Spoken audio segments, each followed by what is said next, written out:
সাধারণ মানুষের সুবিধার্থে উত্তর দিনাজপুর জেলার ইসলামপুর পুরসভার উদ্যোগে প্রায় 570 মিটার রাস্তা ও গ্রিন সিটি প্রকল্পের আওতায় পথবাতির কাজের শুভ উদ্বোধন করেন ইসলামপুর পুরসভার পুর প্রধান কানাইলাল আগরওয়াল।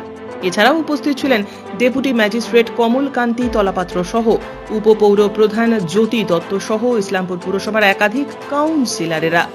ইসলামপুর পুরসভার 5, 12 এবং 13 নম্বর ওয়ার্ডের যোগাযোগকারী এই শীতলপুর রোড দীর্ঘদিন ধরেই বেহাল, ফলে যাতায়াতের সমস্যা প্রবল হয়ে উঠেছিল। এলাকাবাসীর দাবি মতো এদিন রাস্তা সংস্কারের কাজের উদ্বোধন করা হয়। রাস্তার কাজ পুজোর আগেই সম্ভবত শেষ হয়ে যাবে বলে পুরপ্রধান জানান। এ বিষয়ে ইসলামপুর পুরসভার পুরপ্রধান কানাইলাল আগরওয়াল জানান, আজকে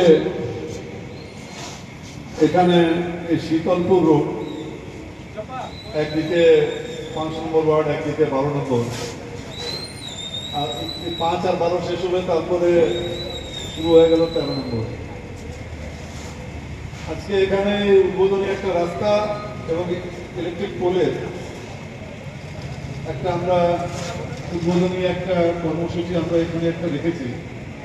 এখানে আমাদের ভাইস চেয়ারম্যানও আছেন, সব কাউন্সিলরগণও আছেন, ইও সাহেব আছেন, এফও সাহেব আছেন, পৌরসভার কর্মীও আছে।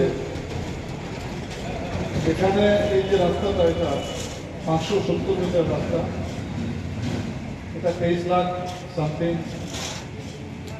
একটা টেন্ডার্ড অ্যামাউন্ট আছে। 23 লাখ টাকার কাজ হবে। এটা আমরা আশা করছি পূজার আগে আগে এটা শেষ করব। পাশাপাশি একটা গ্রিন সিটি প্রকল্পে ইলেকট্রিক পোল হবে।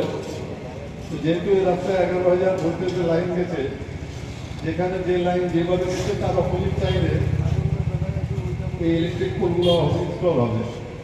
মোটামুটি এস্টিমেট আছে 50টার মতো ইলেকট্রিক পোল, এবং এই রাস্তাটা 570 মিটার।